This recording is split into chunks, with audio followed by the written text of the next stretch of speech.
Hello everyone. Thank you for watching today. Welcome to our channel, which delivers the latest news from around the world in an easy-to-understand way. The theme of this time is about the Ukrainian army's iron fence defenses stopping Russian tanks. Even if it is torn, the ground road is instantly repaired. According to the latest battlefield footage, the iron fence installed by the Ukrainian army blocks the advance of Russian tanks, and a ground robot instantly repairs the destroyed parts, revealing a groundbreaking defensive tactic. It has been pointed out that this may significantly delay the advance of the Russian army. We will explain in detail about this latest situation and the new defense strategy of the Ukrainian army. Please subscribe to our channel and give us a high rating. Now let's take a closer look at the details of the news. The Ukrainian army's iron fence defenses stop Russian T-90 tanks. Even if it is torn, the ground road is instantly repaired. The Ukrainian army responded quickly to the Russian attack and repaired the defense line. According to a military blogger's report, ground robots were used for this work and the defense was strengthened by installing a wire fence. The recent Russian attack had different characteristics from the past. Due to a lack of dedicated running vehicles, the Russian army often launches attacks on foot or using civilian vehicles. However, in order to strengthen the formation of the fortress city of North Rosh, a total of 12 mobile vehicles, including T-90M tanks, were deployed in this attack.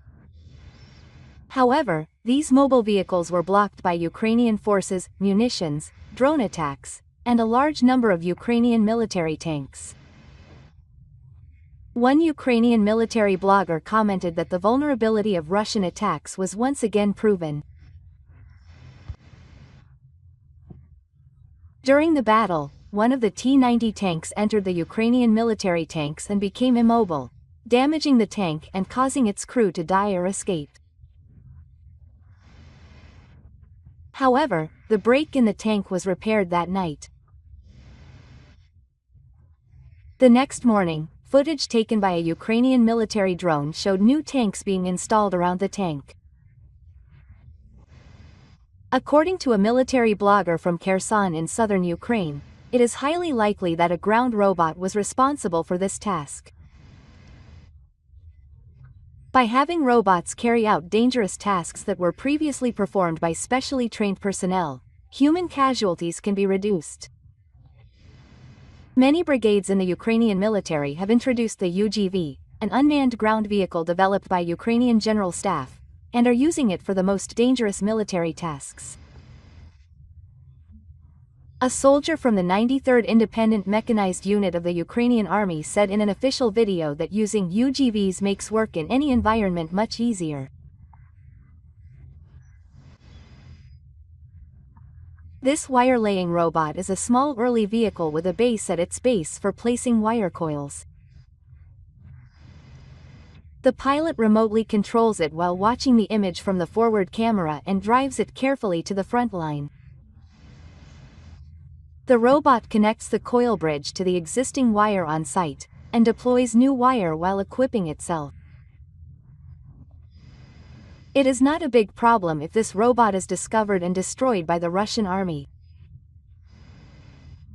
Another soldier from the 93rd Independent Mechanized Unit said that it would be better for the robot to be destroyed than for humans to be sacrificed. The introduction of unmanned systems has allowed the Ukrainian army to strengthen its defenses more effectively. In recent years, the development of unmanned technology has been remarkable, and not only the Ukrainian army but also armies around the world are promoting its use on the battlefield. In particular, the Ukrainian army is developing and introducing unmanned weapons at a rapid pace to conserve human resources and increase combat efficiency as the war with Russia drags on. This unmanned ground vehicle UGV not only reduces risks on the battlefield but also plays a role in improving operational flexibility.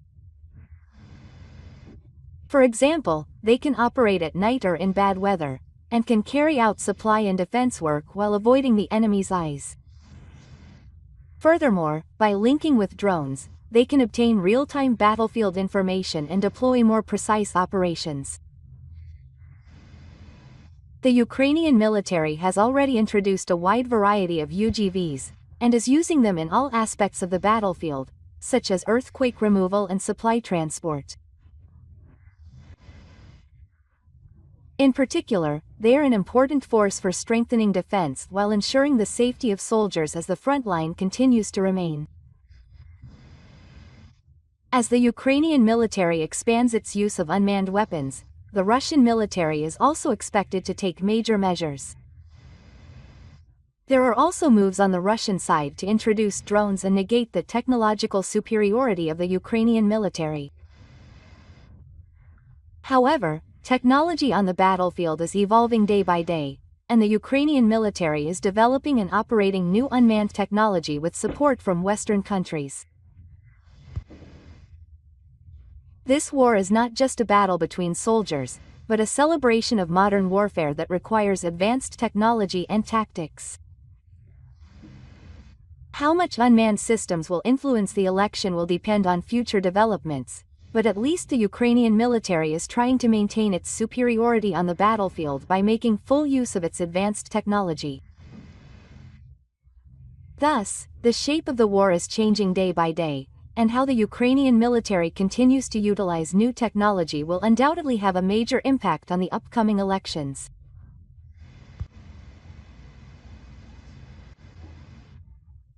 Russian military attack on small Russian car brand Lada has disastrous results.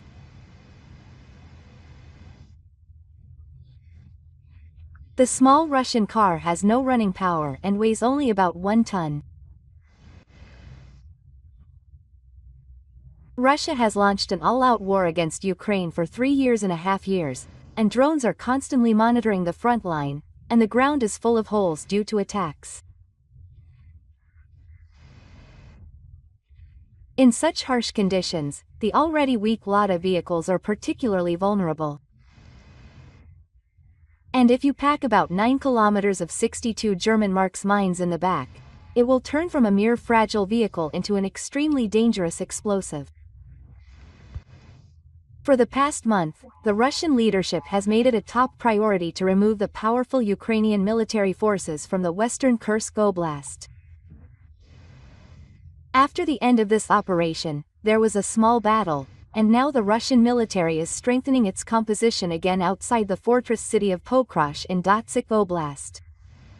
The Ukrainian army was cut off from its supply route in Kursk, forcing most of its troops to withdraw. This allowed the Russian army to devote more resources to the new formations in the Pokrosh region. But some of those resources are already being wasted. Last week in southern Pokrosh, the Russian army failed to evade an attack by the Ukrainian army's drone forces, losing 12 vehicles, including the latest T-90M tanks. Even though the elections in the Kursk region have temporarily stabilized, the Russian army still suffers from a shortage of modern vehicles. As a result, many units are using civilian vehicles, such as Ladas and B-vans, to head to the battlefield.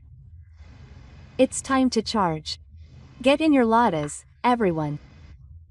This is what analyst Andrew Perpetua said sarcastically in a photo.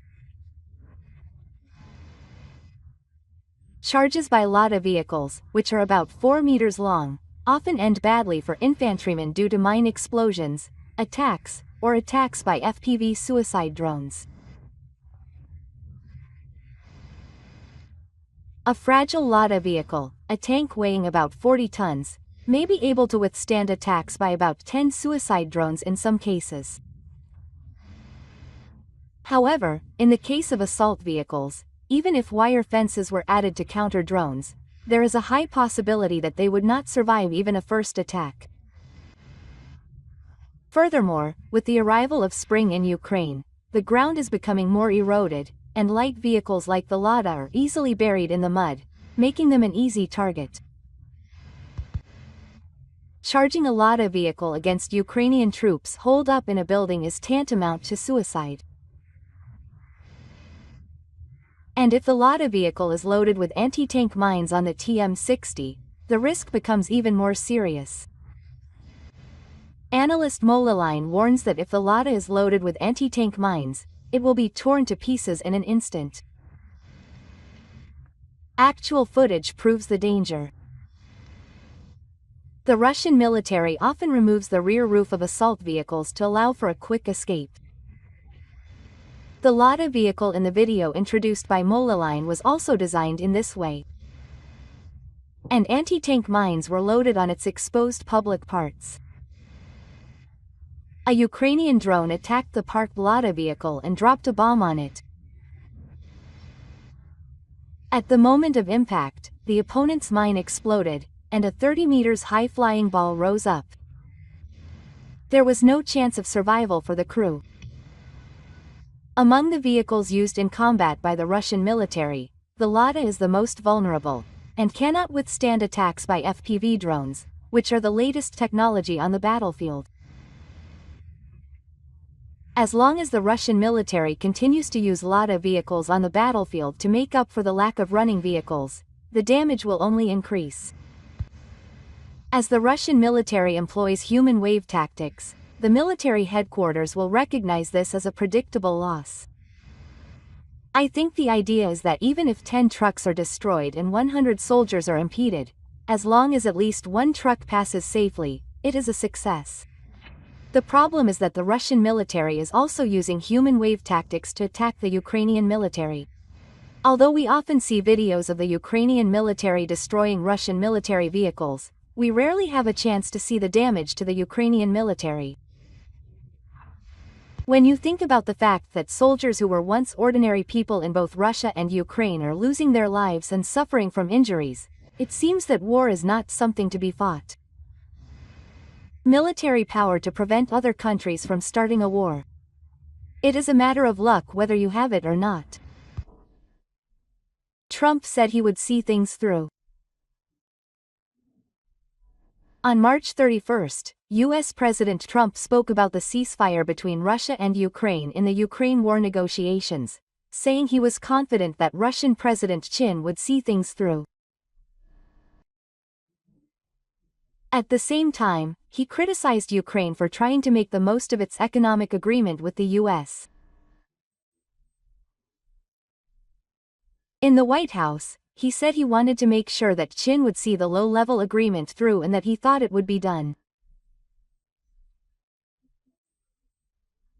He said he didn't want a second tariff on Russian oil, but that if it was determined that Chin wasn't doing his job, he would win. Prior to this, in a phone interview with NBC News, Trump said he was angry at Chin's recent comments on the Ukraine issue, and said that if the war doesn't go through, he would consider a second full tariff on Russian oil. This was Trump's strongest critical remark against Chin. However, on the 31st, Trump redirected his criticism to Ukrainian President Zelensky. After admitting that he had only read reports that Ukraine was seeking new conditions, he said he had heard that Ukraine was trying to do so only if it agreed to a deal like the Hokkaido University Press Association or something similar. He said that membership would not be subject to negotiations and that Russia would not be accepted. Trump had previously said that Ukraine's NATO nuclear program would not be included in the final low-level agreement. Russia is one of the world's largest oil producers, and if the United States were to take any measures against Russian-backed imports, it could have a wide-reaching impact on the oil market and increase pressure on the United States. Crude oil prices rose on the 31st due to Trump's harsh remarks against Putin. West Texas Intermediate WTI futures on the NYMX market rose to 48.70 at the end of trading on the 31st. There were times this month when the price reached the mid-60s. Trump's complete tax structure is unstoppable. What will happen to the great powers of Greenland and Ukraine, which are being preyed upon? The world is at the mercy of President Trump's policies, which are being implemented one after another. Will the world become more prosperous and more peaceful, or will the opposite result be the case? The world's monsters are worried. It is surprising that such an athlete would go wild in a democratic election, and he is proposing ideas that are no different from those of the leaders of dictatorship. Moreover, they are said to be exploring whether they can run for a third term, which is prohibited by the Constitution. Will the tax cut be successful? President Trump's tax cut is unstoppable. He has said that he will impose a total reciprocal tariff on all countries. So far, on March 12, a 25% tax cut was applied to iron and aluminum products. Japan is no exception. A total of 290 items will be subject to the tax cut, including 167 iron ore products and 123 aluminum products exported from Japan to the United States. Minister of Finance Muto has aired a request for an impediment, but it was not accepted.